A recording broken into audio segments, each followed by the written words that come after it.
Hi guys, it's Gary. Welcome back, Thrifty in OKC. If you are just starting to watch me for the first time, I like to show my hands. I hate it to be blank. I'm out here. I am an avid thrift store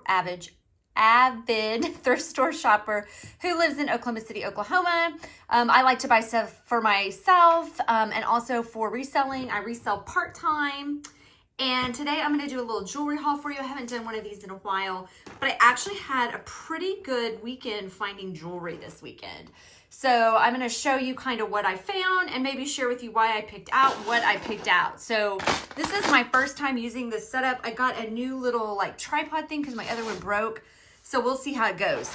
So the first thing I picked up that I paid $1 for was this seed bead necklace, which I love. I find a lot of seed bead here if you've watched me, just because I am in Oklahoma. So there is quite a bit of Native American type jewelry here.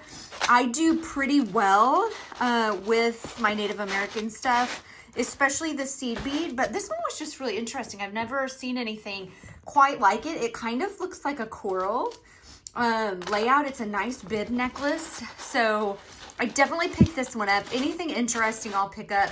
I mean, in $1, like, you just can't go wrong on that. So I snatched that. So that was the first thing that I picked up. So I also, now this is kind of a stranger item that I grabbed, but again, it was really unique. So this looks like a ceramic iridescent little elephant. It is a bolo tie. It does have some writing on the back. Hain, my guess is it's handmade. But again, just a really unique piece. I don't know that I've ever seen anything like that before. And elephants do really well for me, so I did grab this one. There is a little discoloration on here, but vintage and vintage jewelry, as long as it's not verdigris, typically I will still grab, so long as it's an interesting piece. So, and these I'm listing up on Etsy. So then this is one of my favorites, just because it did end up being real coral, and it is stamped it's not ATI, it's A something. If I think about it, I'll throw it down there in the comments somewhere. It is a QVC brand, I think, or they must have sold it somewhere, QVC. But when I picked it up, I thought, and I got this, you'll see, I got this with some other high-end jewelry at the thrift. So I thought, oh, this could be real coral. And if it is, it's a really pretty piece. And I felt like that was probably silver and got it home. And that is, in fact, silver. And I did find the same necklace online by the same maker, which the maker, by the way, is on this little tiny spot right here.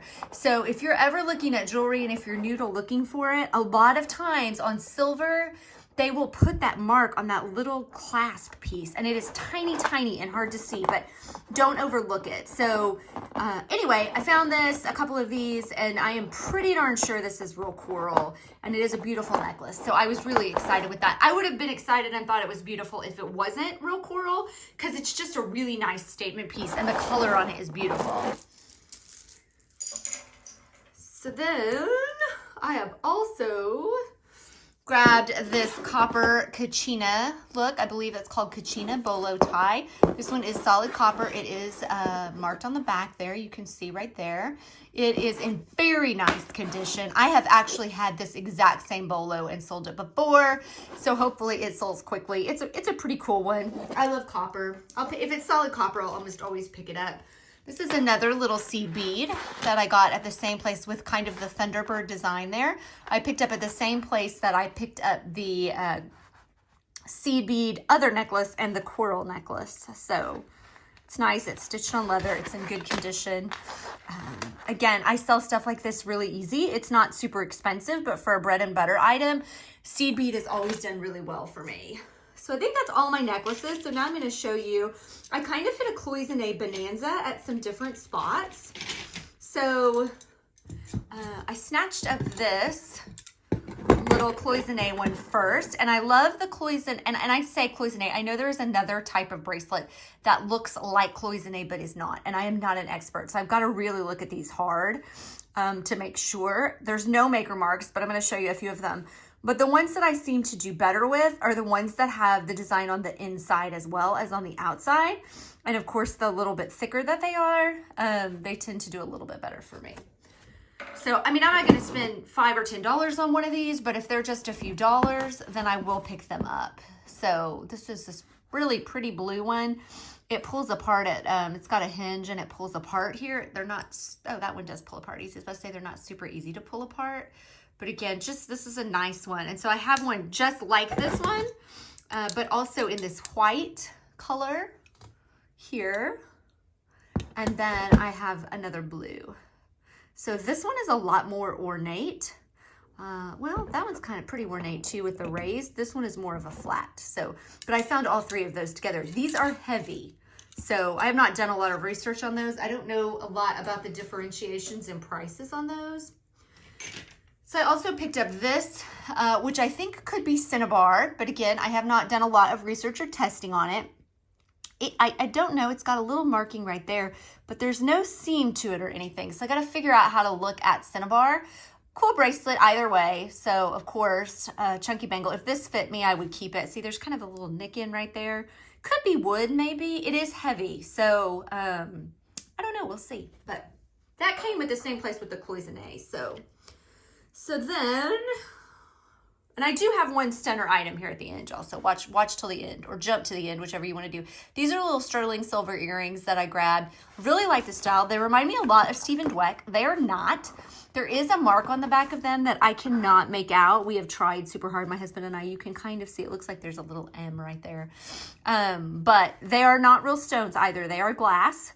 According to my Presidium, so could be wrong, I suppose, but they're not amethyst or anything fancy like that. But I still really liked them. They have a little bit of a Southwest vibe. And then, you know, I've got to pick up a clip-on if they're cool enough, and I thought these were really cool. Maybe for a something borrowed for a bride or something. And I do that a lot. If it's blue or white, I almost always put bridal in there. There's no marks on the back of these, but they were in really pretty condition. And I liked them, and I think they were like $1. So can't leave it behind for, I mean, even for shoe clips, how nice would those be like on a pair of navy shoes or even an animal print shoe? I love to put a clip on it. Don't write off clip earrings, people. You can put those. That's got a little verdigris on it. I need to get that in some vinegar maybe on the back. But those work amazing on a shoe. Clip your on earrings do. And then these were just fun little flower power. Oh, I got them upside down. They don't have any maker's marks. They're probably from the 80s or 90s, but I just thought they were fun. And they caught my eye. They were bright yellow, so there you go. Sometimes I don't have a real extensive reason for why I get something. I did grab this little bitty guy here.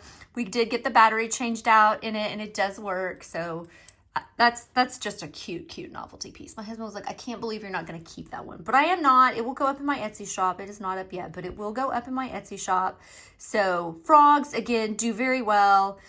Anything unusual, like especially with a watch on it and a little dangle, but the frog by itself would do fine even if it did not have that on there. So, and it does not have a maker, and the watch I can't probably see, but Bonetto, I think, is the watch. So there's that little guy in all his glory.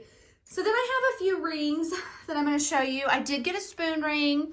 I do, again, this one's kind of bent a little bit, so I'm probably going to have to, and I might have bent it wearing it. I'm going to have to put it on my mandrel and then kind of make it smoother. But spoon rings, they do well for me. Again, bread and butter item. I'm not going to make a fortune off of them, but they're usually a stainless steel, sometimes a sterling. They don't turn your finger green. And so I'll pick those up if the price is right almost any time, because I can usually sell them for $20 to $25. Picked up another, oh, I got some extra hairs in here. I picked up this just little basic sterling silver. Again, another bread and butter item. It was just a couple of dollars, and I can probably put it up for 20 or 25. So it'll give you a little bit of profit. I also liked it, and it does fit me. So you never know. That one might stay with me. This one, and I took the dang tag off of it, so, and of course I can't read it because I'm blind as a bat without my glasses on, but there is a maker's mark on it. It is a specific type of, and that says that is a 7. That is not a 7 because I have a 4 finger over here. Somebody has sized that. It's a 4 3/4, and it, ooh, there's my hair. And it fits me. So again, this could be a keeper for me. I don't know, but it is a sterling silver, and I do believe it is a spoon as well, a spoon ring. All the ones I looked at by this maker were spoon rings. So the little daisies, that one was really cute. So these are my 2 favorites. I'm coming up to my big one. Dang, that dang hair. Sorry about that, y'all. This is sterling silver. I think this is some sort of quartz. Of course, if you know anything that I don't, let me know. You can see it kind of shines through. On the Presidium, it does go to quartz as well, so I believe it is quartz. I just really liked the inside, and this is stamp 925, and it does test 925. It also has a maker stamp, but it's blurry, and you cannot read it. So believe me, we have tried and tried, because it is just a really interesting ring. Kind of looks like an eyeball. So got that one as well. Some of these I'm trying to think to tell, hey, why did I pick that? And I don't know that I know that. Again, it's interesting. That's that's my thing. If it's interesting, pick it. Because people like interesting. But, it kind of looked like an eye. It had an interesting stone in it. And I will say I pick up silver a lot. If it's stamped, and I believe it's silver. A lot of silver is stamped and it is not. But if I genuinely believe it is, and it's under a couple dollars or less, I will get it because they're great bread and butter items. So now here, guys, is the piece de resistance that I want to show you that I got this weekend. So look at this beautiful, beautiful, beautiful ring. So this beautiful, beautiful, beautiful ring is an 18 karat gold ring with Mabe pearl and real rubies around it. Has been tested for everything on my Presidium, and the gold has been acid tested. And this is just stunning. So I got this for just a few dollars and was amazed. So the value, I mean, I've seen these sell anywhere from $600 to $900, but it is stunning. So this is, that doesn't happen very often, but it does on occasion happen where you spot something at the thrift and it gets through the cracks and you get to take it home. So this is my big find probably for the entire month of November and possibly December as well, because it is just amazing. I always get really nervous to sell stuff like this though, just because I'm always afraid I'm going to underprice and somebody's going to snatch it up. And so I just sit on it. So I have vowed that I'm not going to do that with this ring. And if you have any information about this, shout out, let me know in the comments down below. So I saved, of course, that best for last. So that kind of shows you some of my jewelry. If you've watched me before, I love to sell jewelry. It's easy. You can move it around with you, right? I can put a little baggie in my purse with a measuring tape and work on it when I'm sitting at the doctor's office.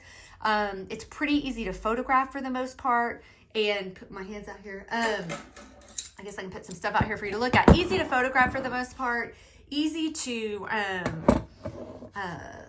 list up for the most part. Easy to store because it's small. It doesn't take up a ton of space. Like, I just am a big fan. It does have a learning curve, and I am still learning. I am learning gemstones. I am learning, but I always give a shout out to Texas Scout Treasures. I get on there a lot. I read as much as I can. I just work really, really hard to learn, and I love it because I've learned the more you know, the more you can find, the more money you can make. That's the deal. It's not always the fastest reseller. It's the reseller who has the most knowledge. So learn about as much stuff as you can. So anyway, I hope you liked what you saw. If you did, please give me a thumbs up. Leave me a comment down below. Please subscribe. I would love it. It would make my holiday. And come back in, give me a watch next time. Thanks so much. Have a great one, and we'll see you later. Bye-bye.